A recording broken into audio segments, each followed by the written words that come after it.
ఇదొక విచిత్రమైన అని చెప్పొచ్చు. అంటే ఈ మధ్య కాలంలో కూడా క్రియేటివిటీ చూపిస్తున్నారు. స్త్రీలు కూడా మంచి క్రియేటివిటీ చేస్తున్నారు. రొటీన్‌గా చేయకుండా చాలా తెలివిగా చేస్తున్నారు. దీనికి ప్రధాన కారణం అంటే ఇంటర్నెట్ పెరగడం, స్మార్ట్ ఫోన్ పెరగడం, ఆహ్, ఇంటర్నెట్‌లో లేకపోతే ఏఐలో కూడా గూగుల్‌లో, యూట్యూబ్‌లో సెర్చ్ చేసి మరి ఎలా చేయాలి? ఏ పద్ధతిలో చేయాలి? ఇదంతా ఒకప్పుడు క్రైమ్ అంటే ఏదో 'ఆంధ్రజ్యోతో', 'సండేలోనో' లేకపోతే ఇంకో చోట క్రైమ్ స్టోరీస్ వచ్చేవి. లేకపోతే తర్వాత కాలంలో నేరాలు, ఘోరాలు లాంటివి వచ్చేవి టీవీలో. కానీ ఇవాళ ఏంది ఫోన్ కొడితే వందల నేరాలు, వందల క్రైమ్స్, రియల్ క్రైమ్స్ అన్నీ వచ్చేస్తున్నాయి. సో, మొన్న అక్కడ పిల్లోడు ఒకడు కూడా పక్కింటి అమ్మాయిని కూడా వాడు ఫోన్ చూసి నేర్చుకునే వాడు. అలాగే ఈ మధ్య కాలంలో చాలా హత్యలు మనం చెప్పిన అనేక స్టోరీల్లో కూడా ఫోన్‌లో చూసి ఇంటర్నెట్‌లో చూసి రెండోది అంటే అనేది ఒకటైతే డెడ్ బాడీని ఎలా డిస్పోజ్ చేయాలనేది 2. అయితే ఇటువైపు పోలీసులు కూడా టెక్నాలజీ పెరిగింది.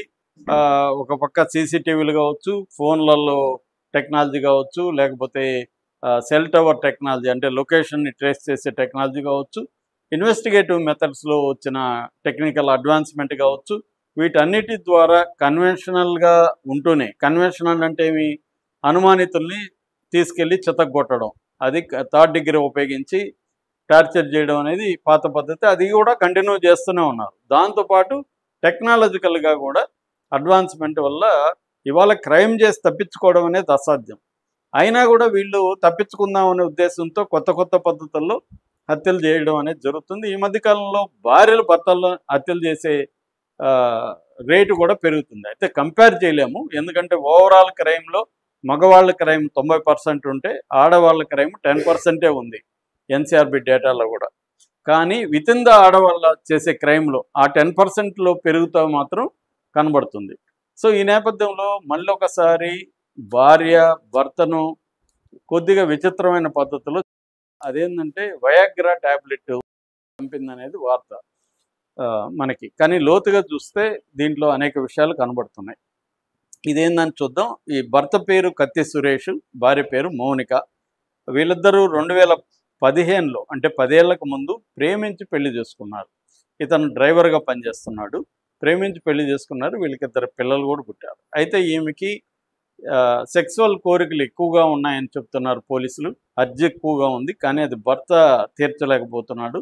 ఆయన డ్రైవర్ అంటే మనకు తెలుసు కదా! ఆడ్ అవర్స్ ఉంటది. ఎప్పుడు బయటికెళ్తారు, ఎప్పుడొస్తారో తెలీదు. తర్వాత బయటికి ఎక్కువ రోజులు బయటికెళ్ళే అవకాశం ఉంటాయి. అలాగే ఈయన తన కోరికల్ని తీర్చడం కావచ్చు, తనతో టైం స్పెండ్ చేయడం కావచ్చు తగ్గిపోయింది. 10 ఏళ్ల గ్యాప్ 10 ఏళ్ళు కూడా అయిపోయింది మ్యారేజ్ వచ్చి. ఆ కొత్త మోజు అవన్నీ కూడా పోయుంటాయి. సో, ఈ క్రమంలో ఆమెకేందంటే వేరే వాళ్ళతో అఫెయిర్ పెట్టుకోవాలనిపించింది. అలాగే మెల్లగా అఫెయిర్‌లు స్టార్ట్ చేసింది. అయితే అఫెయిర్‌లలో ఆమెకు అర్థమైందంటే ఉత్తుత్తి అఫెయిర్‌లు ఎందుకు? డబ్బు తీసుకొని చేశామనుకో, డబ్బుకు డబ్బు, సుఖానికి సుఖం వస్తది కదా అనేది ఆమె డిసైడ్ అయింది.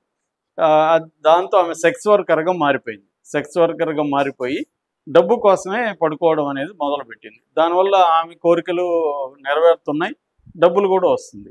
ఇలాగ ఉండేసరికి భర్త ఏం చేశాడంటే ఈమె డబ్బులు సంపాదన చూసి భర్త కూడా డబ్బులు ఈమె దగ్గర లాగడం భర్త మొదలుపెట్టాడు.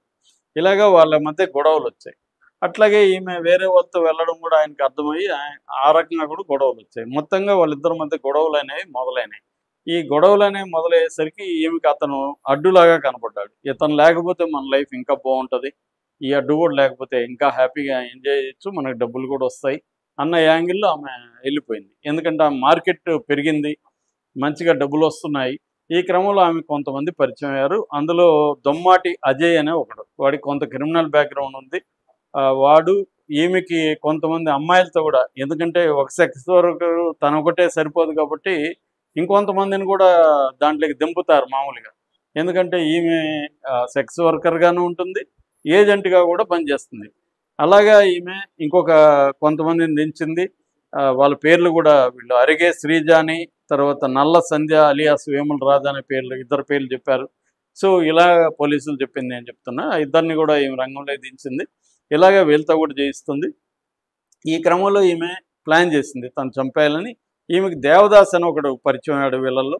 ఈ దేవదాస్ అనేవాడు ఒక సలహా ఇచ్చాడు. అదేంటంటే ఈమెకి ఆల్రెడీ వయాగ్రా గురించి ఎందుకు తెలుసు అంటే ఈమె సెక్స్ వర్కర్ కాబట్టి ఈమె దగ్గరికి వచ్చే కొంతమంది వయాగ్రాలు వేసుకొని చేయడం అనేది ఈ మధ్య ఇండియాలో కూడా వయాగ్రా, సహాగ్రా ఇలాంటివేవో రకరకాల పేర్లతో పాపులర్ అయినాయి. సో ఇవేం చేస్తున్నారంటే చాలామంది ఎక్కువసేపు పెర్ఫామ్ చేయాలనో, లేకపోతే అంగస్తంభన సమస్య ఉన్నవాళ్ళు, కొంత ఏజ్డ్ ప్రాబ్లం ఉన్నవాళ్ళు వయాగ్రా లేకపోతే సహాగ్రా ఇలాంటి ట్యాబ్లెట్స్ని వాడడం అనేది ఇండియాలో కూడా జరుగుతుంది. అలాగే ఈమెకి అర్థమైంది కాబట్టి అవి ఎక్కువ డోసుగా తీసుకుంటే